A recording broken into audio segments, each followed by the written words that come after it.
2 Down to the level you are the salt of the earth.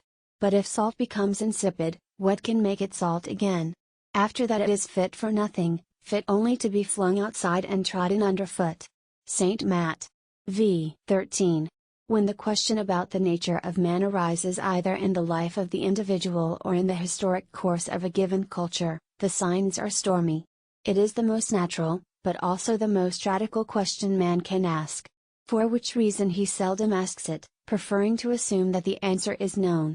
When as an individual he asks this question, one can infer that something which gave him security has come to an end. When the question emerges in the historic course of a given culture, it is a sign that the foundations of the culture have become faulty, and that people are no longer unself-consciously at home in it. In our own time the question has become central. It prepares the way for the 2 most radical phenomena known to man, usually regarded as diametrically opposed, revolution and religion. He can put the question to other people, or he can put it to himself. If he puts it to other people, he sows the seeds of revolution. If he puts it to himself, he is preparing the ground for religion, for he is unequal to coping with it, and must break down unless given an answer by some extranatural power. The question presses upon the man who represents authority and tradition, and it is at the same moment both destructive and liberative. Rich cultural states always produce people who in their representative capacity claim to be great, but in the personal sense are small because they are encased in a ready-made cultural shell. When, instead of accepting them for what they represent, men start inquiring into the essential nature of these pillars of society, the inquiry soon turns into an avalanche which flattens out innumerable values and leads to culture's day of judgment. The hierarchic edifice of any community shakes to its very foundations at such a moment, and authority and tradition roll onto the rubbish heap. The crumbling of authority and tradition means both a gain and a loss for man. A gain, because it releases forces in his nature which have been subject to authority and tradition, and thus enlarges his being. A loss, inasmuch as it exposes him to liberty, which is close to anguish and brings danger and poverty in its train. At first he perceives only the gain. Then the question which hitherto he had been able to leave to others falls grave and weighty upon himself, shattering his assurance. Man is the measure of all things. Certainly. But what is the human norm? What is man? Who am I, to what end am I alive, and what is the sense of my existence? In general, as we have suggested, man avoids the question. If it forces itself upon him, he straightway passes it on to someone who can answer it as the representative of authority and tradition. Only when that opportunity no longer exists, when authority and tradition have been demolished, does he turn the question back upon himself. We can perceive amid the confusion of our era the correlation of revolution and religion. Traditionally and conventionally they are separated like day and night. Revolution in the intoxication of liberty sets fire to the churches and slings the monstrances down the drain. Religion thunders anathema to protect the all-holiest. Seldom has religion perceived in the revolutionary forces the sway of the power to which she herself is subject. She has left revolution to the devil, thereby granting him equality of life at the cost of that living God whose bounden instrument she is. There is, however, an immediate correlation between religion and revolution. As the most radical human phenomena they are both closely related to the question of the nature of man. Revolution thrusts it upon the representative of religious authority and tradition. In that hour religion comes up for judgment. But it grows immature when it is dragged down, while man, who, in the intoxication of freedom, has abolished authority, has no one to answer his questions, and from a questioner becomes a questionee, having to stand examination and give evidence. At that point revolution comes under the judgment of religion, which, as representative of an extra-human and super-personal power, is the final court. We are in the middle of a world epoch in which the most violent of revolutions is already in process of transition to a religious event. Man is the measure of all things. From the ground of this doctrine authority is questioned. The questioning begins in the narrowest circle, that of the family, where the question is posed by the wife and the children to the one who embodies the greatest authority, the husband and father.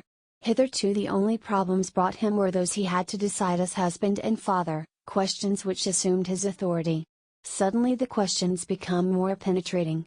By reason of what human values do you as our Father enjoy an authority before which we have to bow? His children ask. For you can as little derive this authority from a marriage or birth certificate, issued by church or state, as from the fact that you put us into the world. So addressed, he is forced to consider the foundation of his position. He did not himself create his authority, but received it. Tradition, convention, custom, and habit contributed to its bestowal, and he accepted it as obvious and permanent. Under more searching examination it may appear no better than a ready-made mask, covering a lack of that inner spiritual strength upon which authority originally rested, and he may emerge as a being whose all too human nature cannot sustain the pretensions to authority, hitherto advanced as obvious. Once a facade of authority has been destroyed, the appetite for attack grows, though in tearing down authority man is conscious of a poignant loss. Yet the sense of loss may at first be swallowed up by the sense of increased liberty, arousing great expectations for the future. The attack on the family, shattering the authority of husband and father, leads to the emancipation of women and the revolt of modern youth. Both are phenomena it has been possible to observe over a number of decades. They have led to an extraordinary repression of masculine authority within the family and to a partial reversal of the hierarchy established for many generations. Picture the family 100 years ago.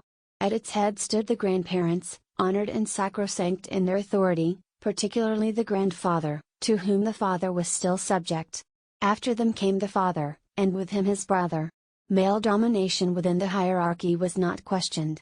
Age and the person of the grandfather formed the peak of the hierarchy. He symbolized authority in the family. Separated from immediate power, he was illumined by the gentleness and wisdom often manifest towards the end of a long life. Beneath him the father exercised power and dominion and was resolute in authority, while being himself still subject to the older generation. Women have a role of their own. The grandmothers, the mother, and the numerous aunts exercised a harmonizing influence, not less important, if less obtrusive. When we picture the family, it is still in these terms, but the reality today is very different. The grandparents, tolerated as beings far removed from the actualities of life, have been pushed out to the periphery of the family circle, and their wisdom is rarely consulted. Sometimes they appear comic, and sometimes pathetic. They are pitilessly overridden by children and grandchildren alike on the rare occasions they threaten to show any independent judgment. The relationship between grandparents and parents is as a rule bad. The parents belong to the generation which began the attack on authority, and it needs only a little self-assertion on the part of the grandparents to revive the ancient strife. A chasm between the generations which has been painstakingly covered up is liable to gape open the moment the old people are reluctant to say an obsequious yea and amen to everything. Relations between grandparents and grandchildren are usually better, because they live in such completely different worlds, and the grandparents have too long been deprived of authority to interfere with the young folk.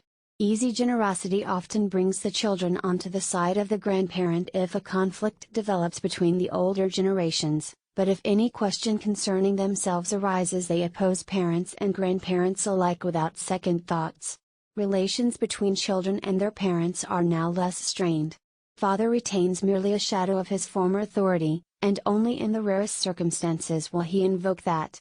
Having overthrown the ancient authority, his strength has proved unequal to erecting another, and he is careful not to expose himself to the kind of attack from his children that he directed at his own father.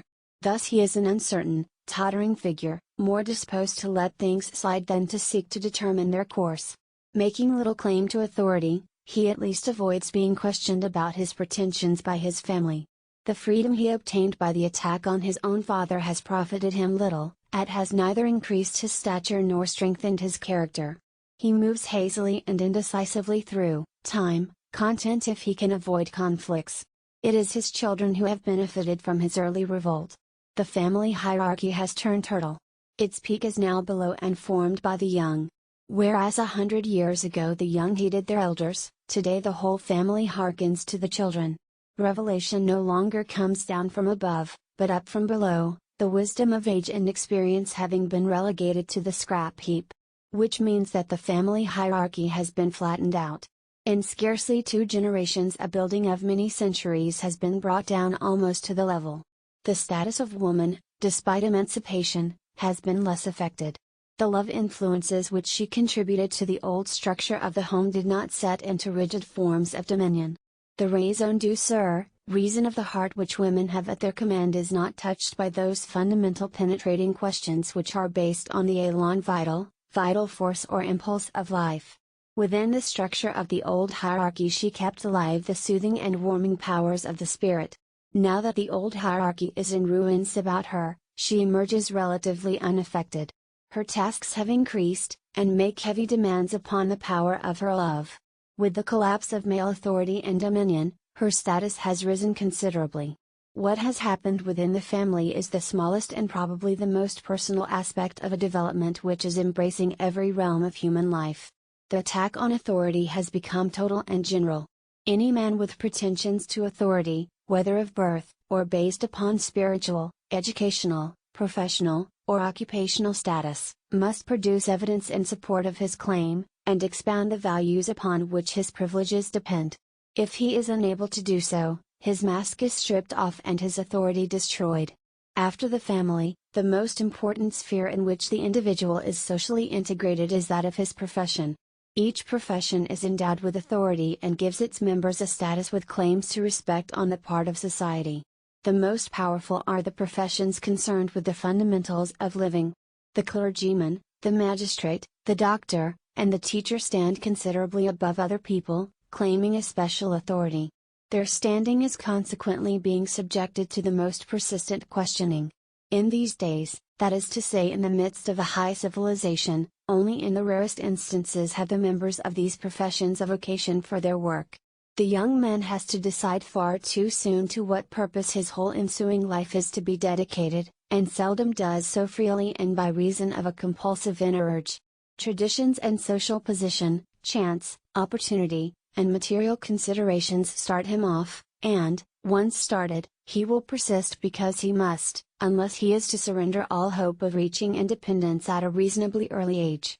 Within a high civilization, vocational equipment for a profession is replaced by scientific knowledge, fixed regulations, and techniques which the young man must assimilate as quickly and completely as possible. The techniques and regulations were originally founded on the experiential wisdom and knowledge of a man who had won them in battle with his dark opposite. The young man today hardly has time to search into these prerequisites and fundamental sources of his knowledge. It would mean stepping down into depths of uncertainty and perilous conflict where only those with a vocation can maintain themselves. In general, the novice satisfies himself with acquiring the laws and technique of his future profession. Only in theory is there now any selection and education of men whose vocation is that of opening the way to God for other men, punishing their transgressions, and healing or teaching them, tasks which presuppose a high and especial degree of personal fitness and authority. The essential matter now is for candidates for the professions to stamp themselves in the minimum possible time with dogmatics or the legal code, the techniques of advocacy, medicine, or philology, in order to qualify at a comparatively youthful age, and perhaps step into a university chair. A cleavage between the profession and the man is clearly shown here, and it must inevitably lead to a double existence.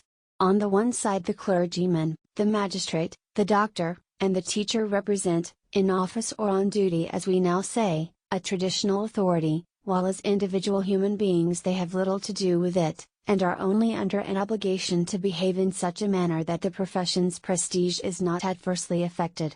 Thus we deal mainly with representatives of the priestly, the juridical, the medical, and the pedagogic professions, and a much lesser number of persons who have a real vocation to protect, to judge, to heal, and to teach.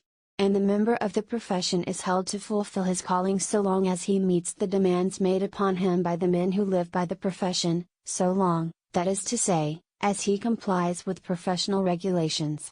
The cleavage between the member of the profession and the man with a vocation reveals itself the moment a question arises for which professional technique is inadequate, and which can be met only by calling on human reserves: the clergyman on the power of his belief in God, the judge on the wisdom and the justice of his nature, the doctor on his passionate preparedness to help and heal, and the teacher on the completeness of his knowledge and his love of creating and instructing. It is not a meeting between man and man which is completed in the professions and their representatives. Abstract dogmas end. laws, rules and lessons, keep pushing in and separating the questioner from the questionee, in which professionalism is like mathematics, where the amplitude of reality has to be transposed into the cipher code of figures and formula before it can do its work.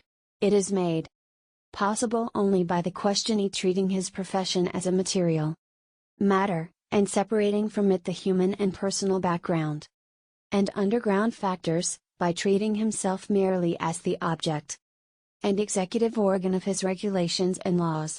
But in so doing he necessarily forces the questioner into the role of the object, which also has had its human and personal background and underground elements separated from it, from being a subject in search of holy living, justiciary action, health-giving and educational activity. The questioner becomes an object of dogmatism and laws, medicine and philology. Suddenly in this correlation the question about man breaks out from the living depths of the human soul and explodes it. The object, namely, the questioner and the man subordinated to authority, becomes subject, which destroys the wall between himself and the questionee and appeals again to the relationship between man and man. The devotee of a religious confession who has paid his church dues punctually, and carried out the injunctions of his church, turns into a human being asking other human beings who represent religious authority the question, "What must I do to be saved?" Our Savior was not embarrassed by this question, but answered the rich young man, "Sell all that thou hast, and follow me." But what is a clergyman when asked this question to reply? The times when the following of Christ presented a grave problem and busied the spirits of the priesthood have long gone past.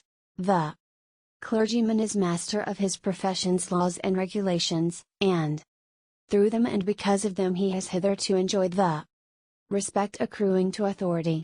Now, however, he is met by a question, one which, having regard to his profession, is the simplest and most human of questions, and upon closer inspection it becomes evident that it threatens the whole of his authority with complete shipwreck. For an authoritative reply in effect there is our Savior's answer, "Follow me." But in our Savior the Word had been made flesh, whereas in the professional representative of Christian teaching word and flesh have been separated. The professional representative thus challenged and called into question is reminded of necessary antecedents of his profession which lie far beyond dogma or any exact knowledge, and he draws his coat of armor closer about him, kneels amid the laws and regulations of his profession, and fumbles with folio volumes. For now it is the question of his own existence which is posed by other men, and he himself lapses into uncertainty. He withdraws instantly and bluntly behind the strong bulwark of his science and his knowledge, and locks himself off, not only experiencing the unrest blowing against him from outside, but feeling, with horror, an inward response, the same unrest growing within himself. What must I do to be saved? There is in truth only one usable road for him, that of allowing himself to lapse into the state of uncertainty that characterizes his challenger. From the religious standpoint it would be the path of love; from the intellectual, the path of Socratic questioning, which makes the knower into a seeker, and of the questionee a questioner. Whether the original questioner would be well served thereby, is an open question, for what the man sought was first and foremost an authority before which to bow and onto which to project his uncertainty. In any case, it would demand of the clergyman sufficient strength to renounce the authority, and the security, of his profession, and to put the question to himself naked and defenseless, behavior to which only the man with a true vocation can rise. How much of strength, of spiritual insight, modesty, and self-renunciation would it demand?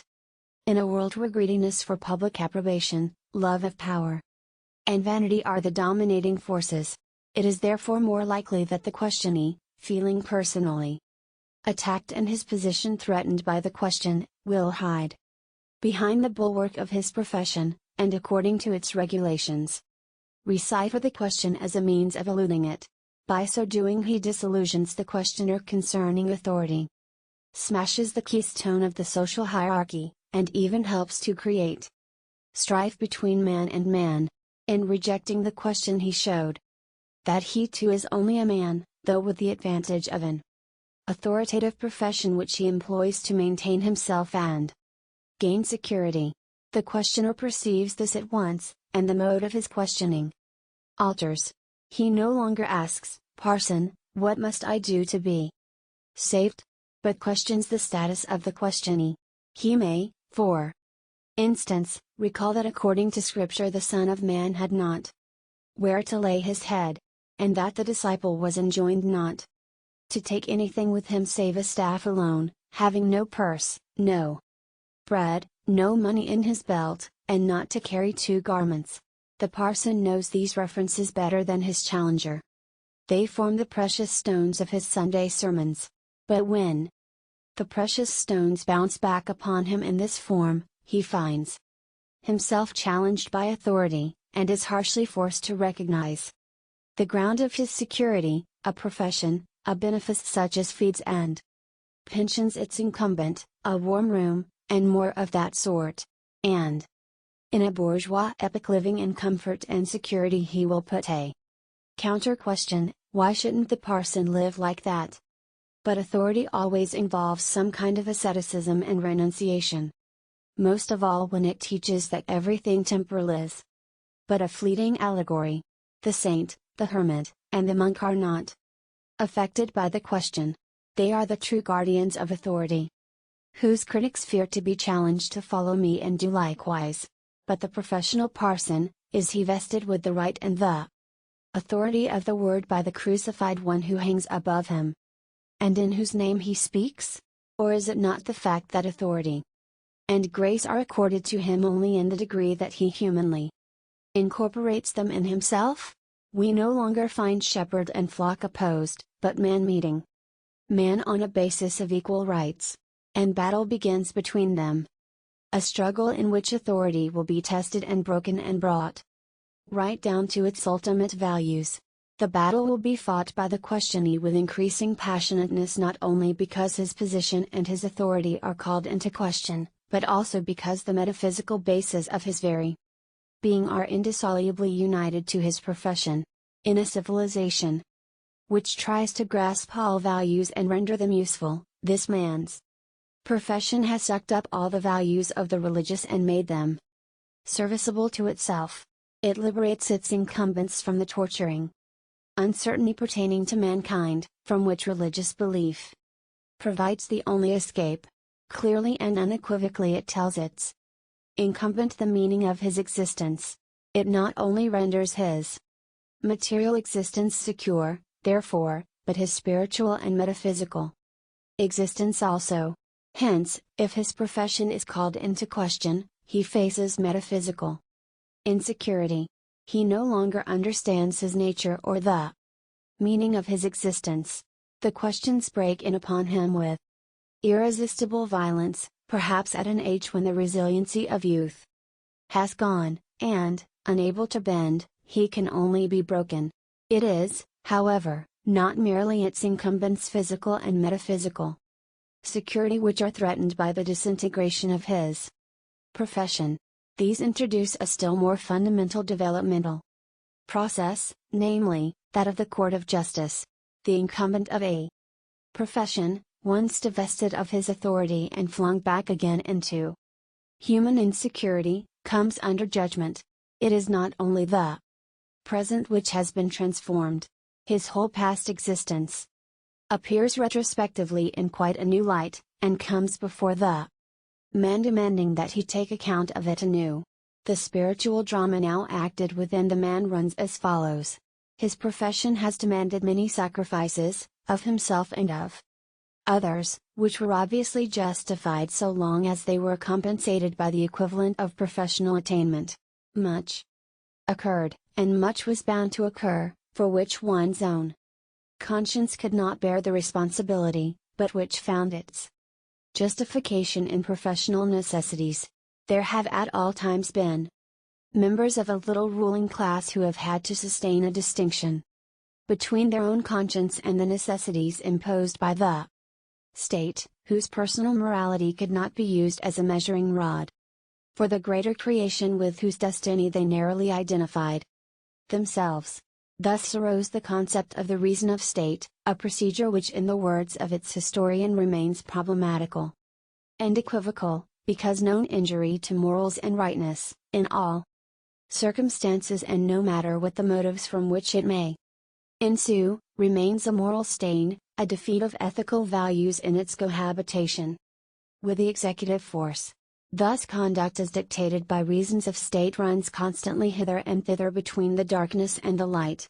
Alongside this idea of the reason of state, however, there grew up in the meantime the idea of professional reasons, and instead of a small ruling class, this now drives multitudes into a conflict between professional reason and conscience.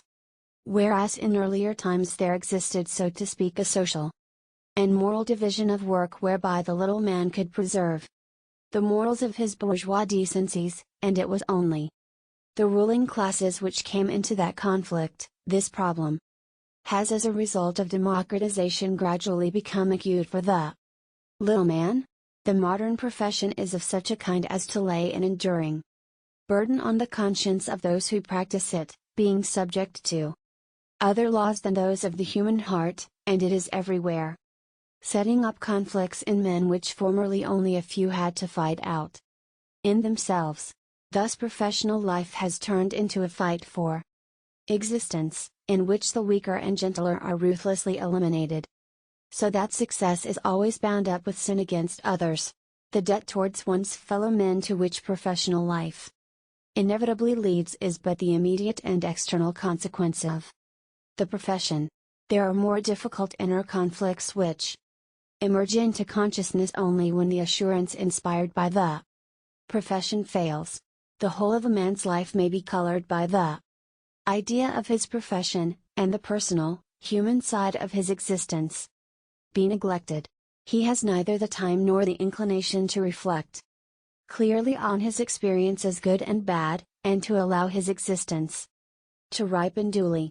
Thus behind the smooth mask of his profession he carries a mass of unsettled human questions about with him, and they break in upon him the moment the mask slips and conviction fails. Relationships towards one's parents, towards one's wife or husband and children, towards relatives, friends, and acquaintances, towards actions which seemed forgotten, deaths which seemed deprived of their pain, debts which seemed settled, all this rises up anew in him. And it appears that all of it was merely excluded by the walls of his profession, but not settled. Behind the actions now recognized as imperfections towards others there glimmers the painful and depressing consciousness of injuries the incumbent has caused to his own self. His profession embraces only a small and often extremely limited part of a man's being. It leaves wide areas of the spiritual life untouched. A man who desires to succeed in his profession must adapt his whole being to serve it, allowing wide areas of his personality to be constrained and become stunted, when other areas are hothouse forced and overdeveloped. In a word, he must specialize. Success ultimately covers everything. It is the reward for the sacrifice the man has had to make in himself. But what happens if one day the man has to admit that the sacrifice was made in vain, that success has not been attained, that the profession cannot keep the promises it seemed at first to make, that the adaptation of his being has stunted his nature incurably, and thereby a whole life, a unique soul, with all its many possibilities, has been senselessly wasted, without hope of turning back or beginning anew? So long as the laws and regulations of the profession retain their validity, the profession only needs to be vindicated within that framework. The judge renders himself guilty only if he is not master of his law books. The doctor is held responsible only if he has erred in his prescriptions. The judge is not responsible for the law books themselves, nor the doctor for the rules of medicine. They have only to assimilate and carry out regulations possessing absolute validity. But all that changes the moment the profession is called to question and stripped of its authority, and again made humanly responsible. Destiny does not inquire whether an incumbent is guiltlessly guilty because he took over the laws and regulations of his profession ready-made without first having weighed them in the scales of his heart or measured them on the balance of conscience.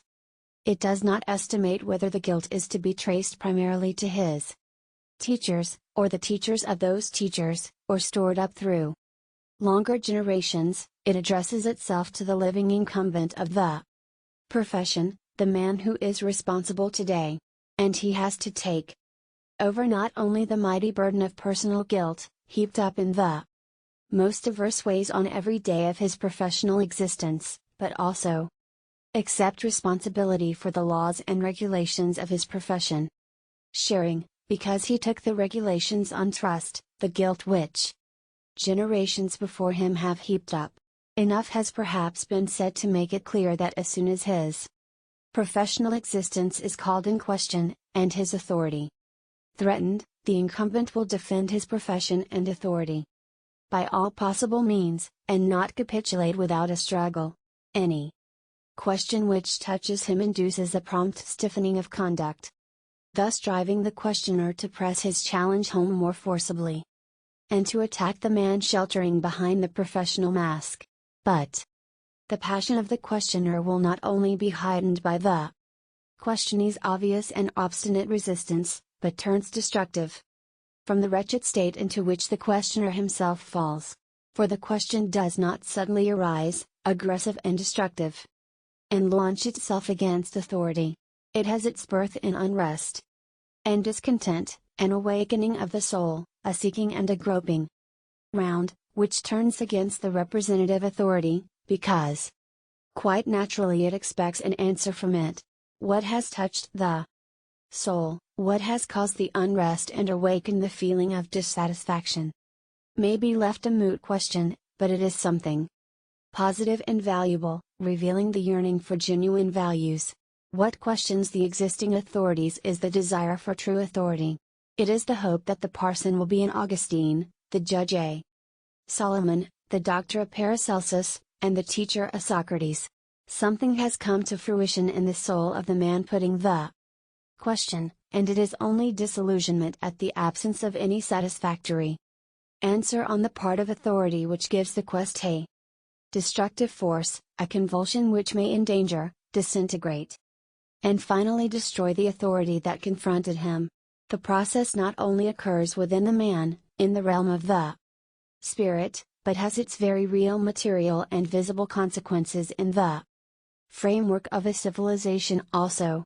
Civilization is a complicated and carefully balanced piece of clockwork, working without friction only. So long as its regulations are generally observed, it has been built upon faith and authority. The moment the regulations lose their general validity, the vast mechanism begins to clog and jerk. The regulations, like the whole apparatus, were designed according to a definite conception of human nature, which was regarded as quite stable. It was upon the fact that man, who bore the weight of the apparatus, was stable and unchanging, that the existence and the functioning of the complicated mechanism depended. There are innumerable things which one has to do, leave undone, recognize, or reject, in order that the machinery of civilization may continue to run without friction. And it is not so much a matter of commands and prohibitions as a natural and generally accepted way of living, presupposing a standardized type of man, the human unit, interchangeable and convertible, and everywhere and always the same. The tiniest changes in the normalized man can provoke the greatest crises in the apparatus, which has taken into account not only man's good qualities but his bad qualities also, the latter, perhaps especially. Efforts like those of the prohibitionists, vegetarians, and tobacco haters, for example, have to be kept within narrow bounds and under sharp observation, for if they were allowed To develop on a big scale, they would directly menace the millions of money invested in breweries and distilleries, the butchery and tobacco industries, and drag millions of men who earn their bread in them into joint distress, thereby conjuring up a crisis which, thanks to the narrow interlocking of all the parts, would affect the whole apparatus. All that one does, that one eats and drinks, that one wears, that one thinks, has been laid down once for all, and must never pass beyond the limits of the norm, if the apparatus is to remain in working order. Raising the question about men is nowadays something that isn't done. One cannot do it without threatening the entire mechanism of civilization. The standardized human being which forms its basis might accept another type image, and exhibit a change of nature, which, like an earthquake, would immediately shatter the ground whereon the whole mighty apparatus stands. Despite its external stiffness and stability, the apparatus of civilization is very sensitive. It reacts, as every machine reacts when it lacks some essential precondition. It functions irregularly, and before long shows damage and becomes defective. To provide its executives with bread and work was the greatest achievement of the machine. In a state of crisis, it cannot any longer wholly fulfill this task, that is to say, it ejects some of the men and leaves them unemployed and hungry. As a result of the increasing material poverty of the questioner, the challenge to authority acquires deeper gravity and greater passion and explosive force. The parson, the judge, the doctor, and the teacher are now confronted with a man who perhaps has no place to put his head, and who carries nothing with him, except a walking stick. Having no bread, no money in his belt, no single change of clothes. The man may have fallen into debt to prevent starvation, and been hauled up before the law. He may have become ill from lack of money and needed bread. Not moral exhortations, renunciation, and asceticism once provided the basis for authority, whereof the reflection is still seen in the incumbents of a profession. But here a new kind of asceticism rises up before them, the involuntary, superimposed asceticism of unemployment and hunger, which, like every other pain and every sacrifice, serves as basis for a certain kind of authority.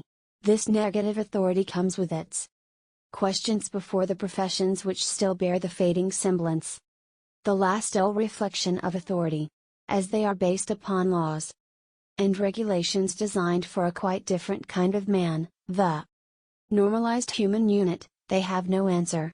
Instead, the incumbent falls into a crisis of his own, for he is humanly touched, and can no longer withdraw from the appeal, but must give it a human answer. But his profession is going to pieces in his hands.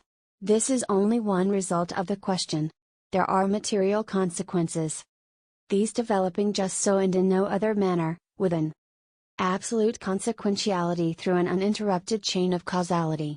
They increase the passionateness of the question, just as they make more acute the fight against authority and accelerate its annihilation. They are, however, accompanied by an inner development. The questioner, as a result of his questions, not only gets into material troubles, but finds himself in existential distress and begins to demand an answer at any price. His question menaces and destroys the authority which confronted him in the sphere of the family. This is a personal loss to him. Part of his private security, which was based on belief in the authority, has gone. Part of the responsibility for himself which hitherto had devolved upon that authority becomes his own burden. The great cupola of authority, which covered him, collapses pillar by pillar, and he is exposed homeless and insecure in a universe which has nothing to tell him about the meaning of his existence. The overthrow of authority for only a brief time yields him a sense of gratification. The increase in his own strength and the intoxication of freedom do not long expand his own being. They carry responsibility in their train. Every intoxication is succeeded by an unlovely awakening. Freedom always means wretchedness.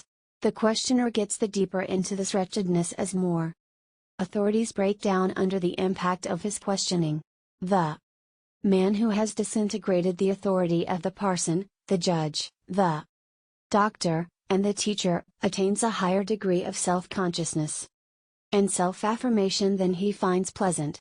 External poverty and internal anguish give to the fight over authority a desperate and demonic character. Over the field, plowed up by wretchedness, comes the first scent of blood. Authority has indeed been annihilated, the pretensions of its representatives no longer have substance, but the intoxication of freedom has to be sustained as the only means to numb poverty and anguish. And the intoxication can only be sustained if the fight is continued. Linked with all the gruesomeness and bloodthirstiness of which man is capable, the struggle against authority has led to a social reversal. In past centuries it appeared self-evident that the professions closest to the spiritual realm should be at the head of the hierarchy. The man of intellect and the intellectual not only stood above other professions, but took precedence over other distinctions, such as noble birth and wealth. Nobility and possessions could be justified only in so far as they served intellectual values or fulfilled Maecenas functions. It is the most learned professions which have been hardest hit by the collapse of authority. From the peak of the pyramid of values, on which they stood half a century ago, they slid down, and in the evaluation of contemporary man are ranked lowest. This downgrading is marked by the fact that the intellectual may be regarded with scorn, and even hatred. In the many internal political crises and revolutions, of which our era shows no startling lack, the intellectual belongs to the circles which are at once seized, threatened, and eradicated by the new masters. In the many external crises and wars wherewith our era is equally well provided, he belongs to the circles which are at once seized, threatened, and eradicated by the conquerors, in contradistinction to the contempt for the intellectual callings, which in essence depend on bodily toil, in the realm of nature that of the peasant, and in matters technical that of the laborer, have continued to be more and more highly valued in the course of the last decades. It is not so long since the peasant was stupid and the workman ignorant, and both given lowly status, because they were far removed from the realm of the intellect. The term peasant has been upgraded, but not wholly cleared of the earlier associations, and farmer or husbandman is usually preferred. In its stead, the term worker, however, has won through successfully and become the master concept of the age. Whereas a few decades ago most people took steps to avoid being known as workers, the term has now become a badge of especial honor. Members of the learned professions are gratified when they are included among the brain and hand workers. Brain, which once avoided fields where manual labor was at home, is now much exercised to gain access to them, and makes every effort to accord such work a recognition far exceeding its actual importance. For work is work, whether in the field or in the factory, does not objectively contain values which justify the myth. Exactly as in the use of the family, however, authority has sunk from the peak of the hierarchy, and a complete reversal has occurred. What used to be the base of the pyramid is now on top, and the apex underneath. And in exactly the same way the direction from above downwards had changed round. Whereas people used to give heed upwards, nowadays one gives ear downwards to catch the stir and excitement arising from below. The intellectual is just as subject to the dominant tendency as the rest. His pen is at the disposal of all who will pay for it. His equipment is technical. He has the faculty of writing, but the ideas and thoughts float to him from those standing round. Technical mastery of the pen, and an ear capable of at once detecting the stir in the masses, have become the conditions of the intellectual's success. The professions less affected by the devaluation of authority are associated with natural science, and employ its techniques. The particular importance which has been acquired by the surgeon in the medical profession is a case in point. The surgeon is possessed of two faculties. He is a manual worker, the hand manipulating the technical implements. From the intellectual standpoint, he should be placed at the tail of the medical hierarchy, somewhere near the dentist, who is also a surgeon, and even better provided with technical apparatus. The surgeon goes into action only when the specific art of the physician has reached the limit of its possibilities and it is absolutely necessary to use the knife. And this cutting comes surrender by the physician, who has come to the end of his healing acts, and can place no more hopes on the patient's internal powers of resistance. This is to contest the need and the value of surgery. But whereas, in terms of technical ability, surgery used to belong to the lower grades of the hierarchy, in popular esteem it is now at the top. What particularly distinguishes the surgeon today in public estimation, alongside the natural respect for bloody handiwork, is the quality of active attack about his treatment and the visible success which attends it. For the surgeon aims chiefly at manual treatment, combined with speed of attack, and the man of today is a manipulative and aggressive type. The earlier physician concentrated more on curing from within outwards, instead of taking people's illnesses away with a quick snip of the knife. He made demands on the sick body for its defensive cooperation.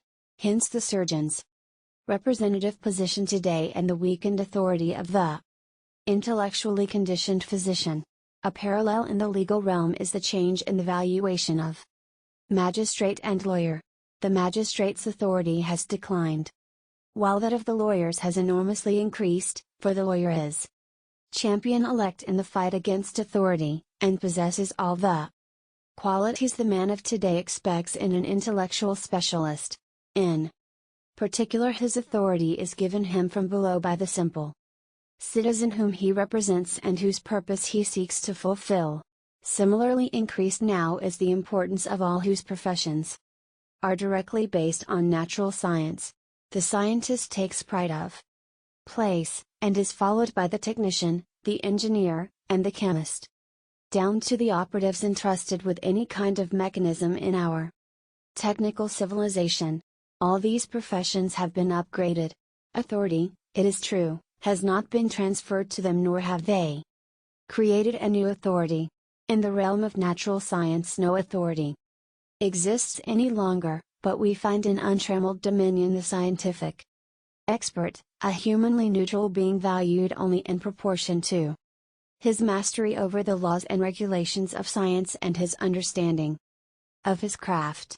It is indeed an obvious precondition of these professions that they exclude feeling, which would bring confusion into the clear world of figures and formulae, of techniques and instruments.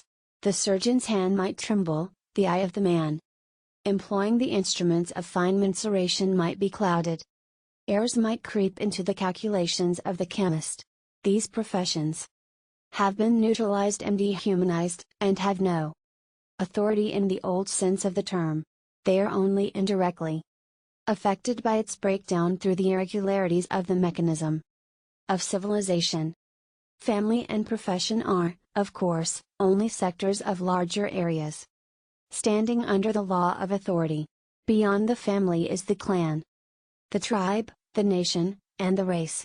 But the question about man breaks convulsively into these larger areas also, tearing down authority and destroying hierarchy, to the complete leveling out of values. The older values, those conditioned by religion or by noble birth, retain small importance today. Birth counts for little except in the racial sense, that all the members of a given race possess nobility. Blue blood is thus no longer the prerogative of some few noble clans. Everybody now participates in blue-bloodedness so far as they belong to some chosen race. The world in which we live is dominated by two central qualities: intellect and education, and money and property. In theory, intellect has precedence, but in practice money takes the top place. The authority of wealth, however, has been attacked like authority within the family and the authority of the professions.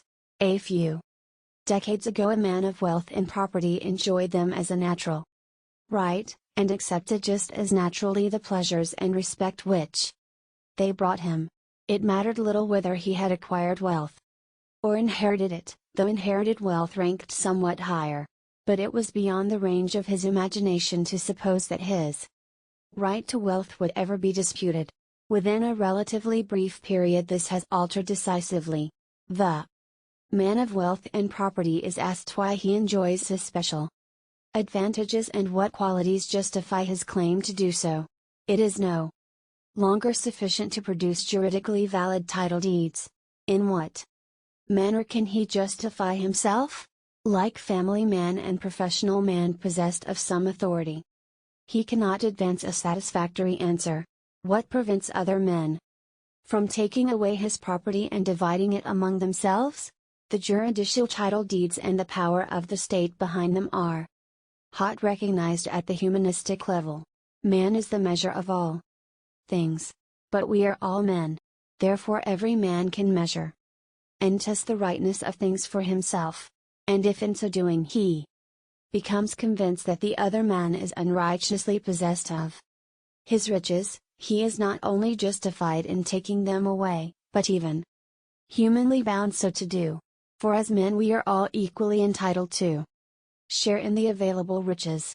Once questioned after this wise, the authority of wealth and property collapses and disintegrates like other authorities. It is finally reached where questioning presses into active attack.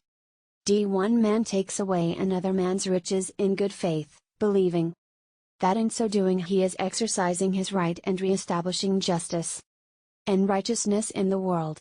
Once the belief that man is the measure of all things has won general acceptance, it soon becomes clear that the resulting questions are charged with revolutionary force.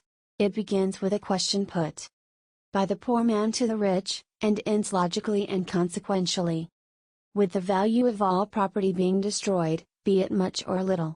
Let us recreate a picture of a rich man who really existed only a few decades ago, and whom we can still recall. An elderly man, well but not startlingly dressed, and wearing one or two valuable. He lives in his townhouse in the winter and his country house or farm in the summer.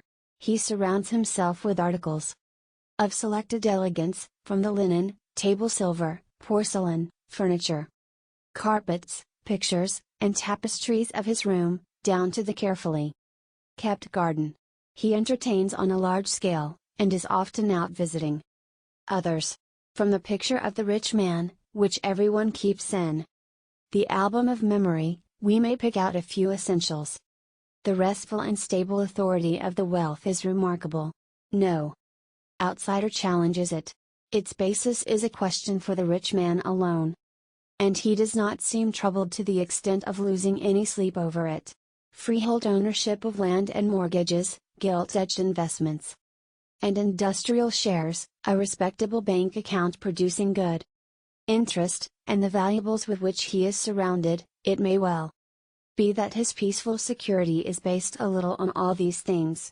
The most striking thing is that the rich man's work counts least in his sense of security, or the esteem in which he is held by others. If he has a profession, and does any work, it seems good form not to mention the fact. Labor would have detracted from the value of his riches and dimmed their brilliance. In any case, his daily earnings bore little relationship to the extent of his property. The man lived and enjoyed his riches, and his work was situated on the periphery of his world. Living with him were people also enjoying his wealth, not his family, relatives, and friends alone, but a great army needed to keep up and keep his world in order. Servants and personnel, delivery boys and handicraftsmen, workers of every kind, right up to artists, authors, and musicians, a large circle of people directly or indirectly were bound up with his wealth, and shared a small part of its glitter and authority. For this rich man really has authority. The servants adapt themselves to the master's wishes, delivery boys and handicraftsmen doff their hats to him, and guests bring natural respect into the house. He is master in his own world, a circumstance so natural to him and everyone who belongs there that it presents no problem, and it is part of his good form never to stress the fact. But what did the rich man do with his wealth apart from enjoying it? From the description so far given, it is clear that he had a special link with culture. The valuable jewelry, the linen, table silver and porcelain, the furniture, carpets, pictures, and tapestries, up to and including the forcing houses and the close-shorn turf, all breathe an air of culture and show the discrimination of the connoisseur, and the outward culture and inner knowledgeableness of the rich man, be they genuine attainment or pious aspiration, are the peculiar basis for his privileged position, for they bring him into direct relationship with intellect. He is certainly not measured from below, that is to say by the tips he gives, the high wages he pays, or the amount of money he bestows for social purposes.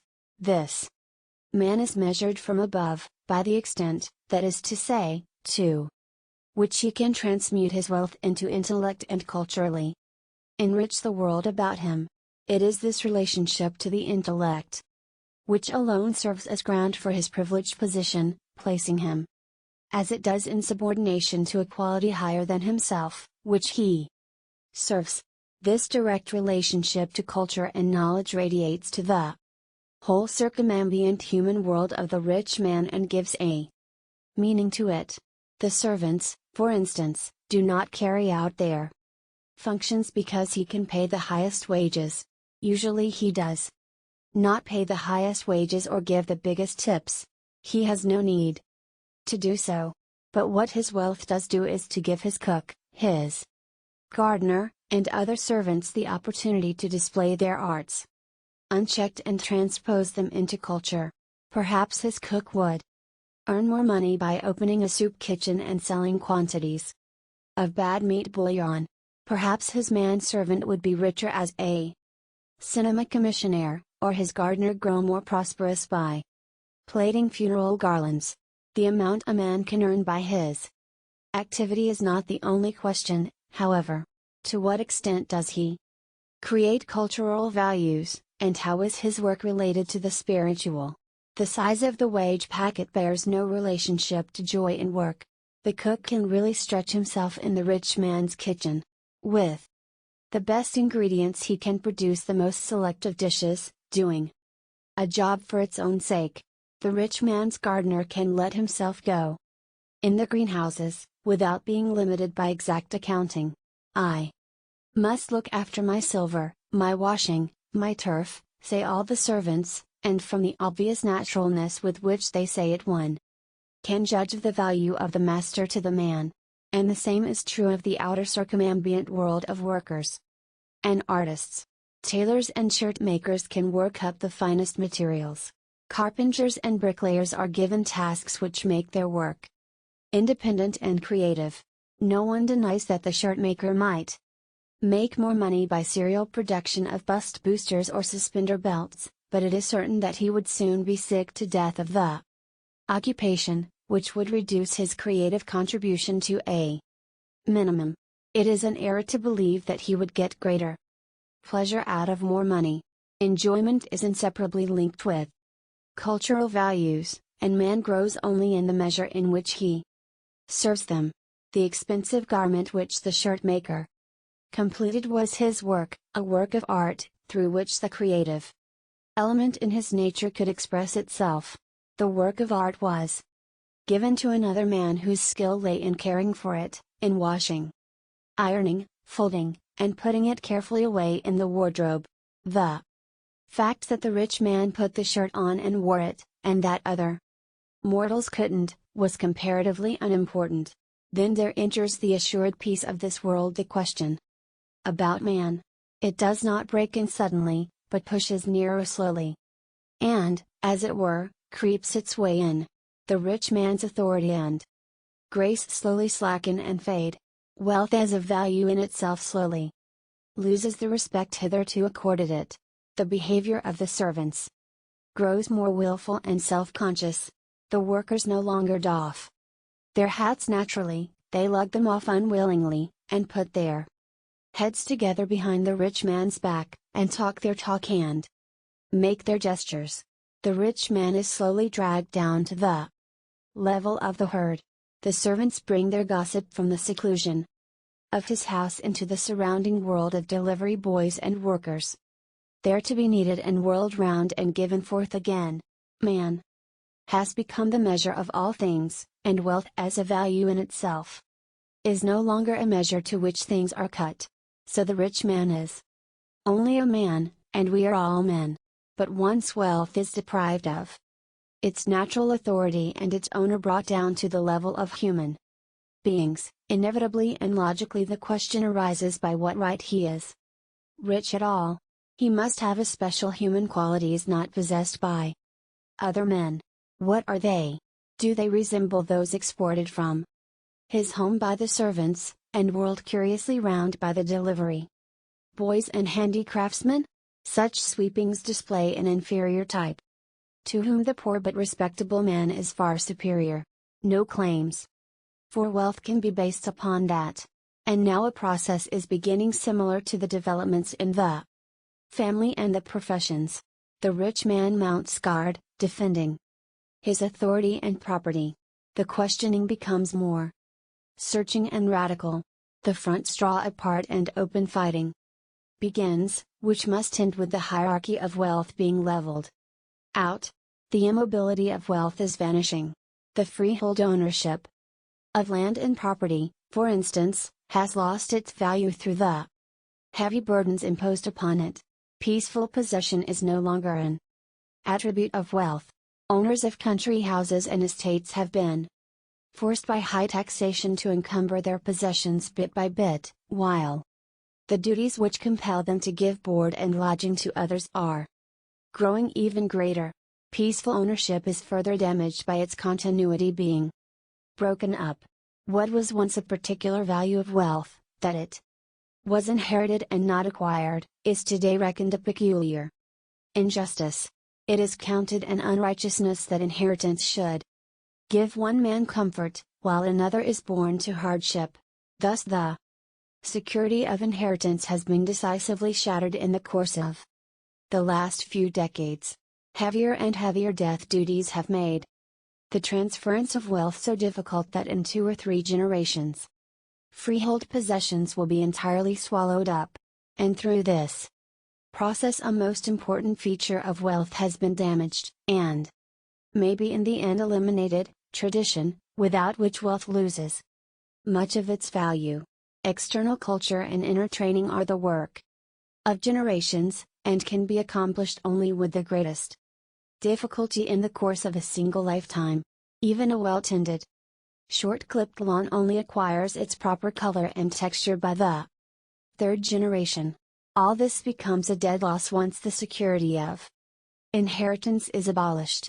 Finally, peaceful continuity of ownership is damaged by the fact that currency, state investments, and industrial stocks are becoming unsafe and their values are wavering.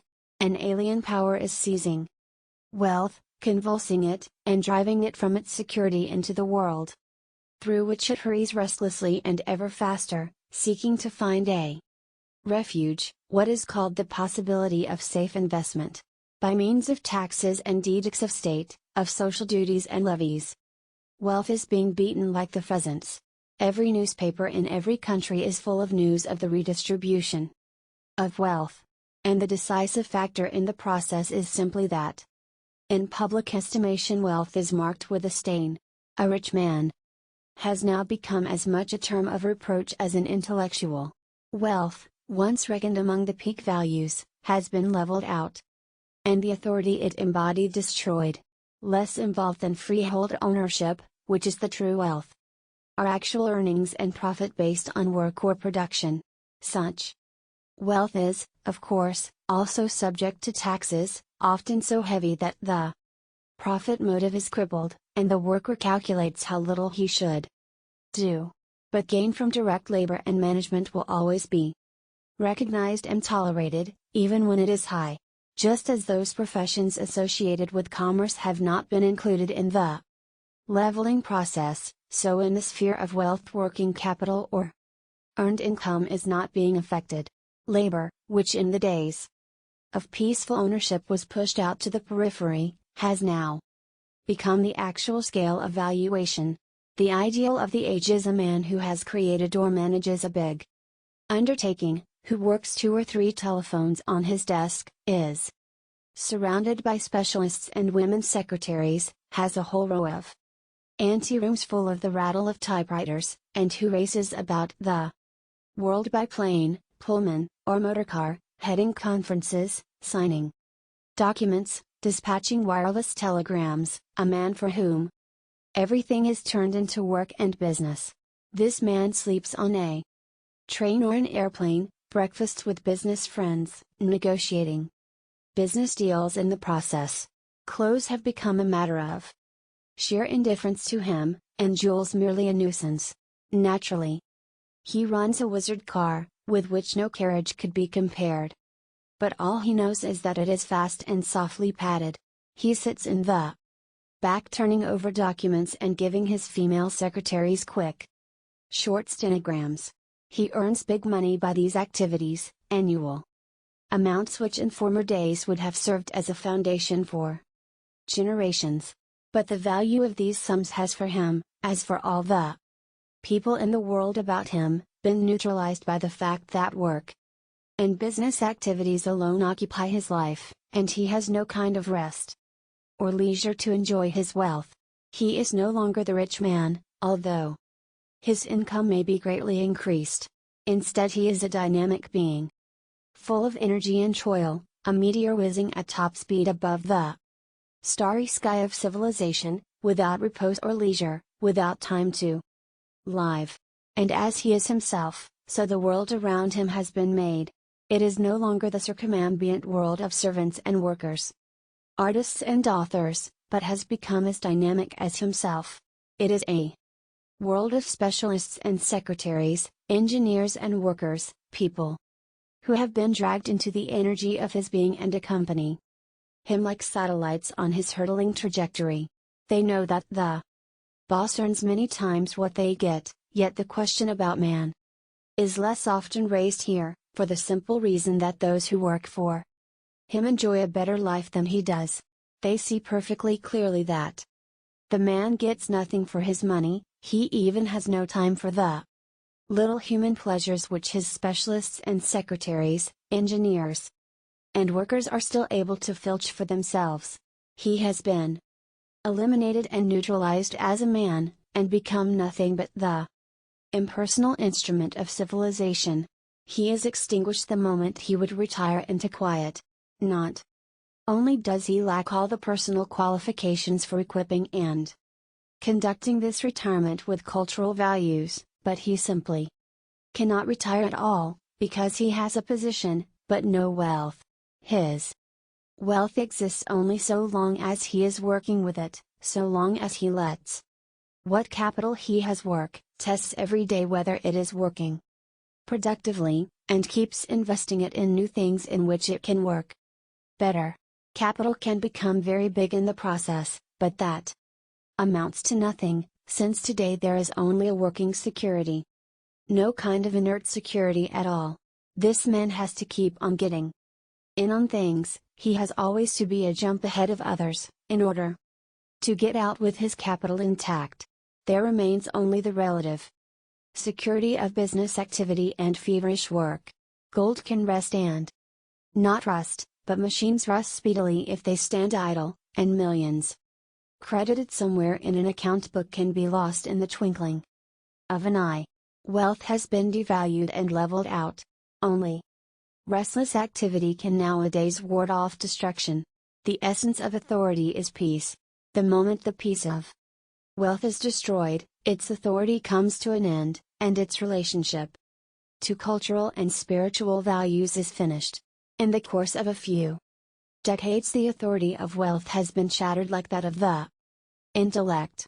In their fall, they inevitably tore down the other values which depended upon and were linked with them, in every direction. The leveling process extends.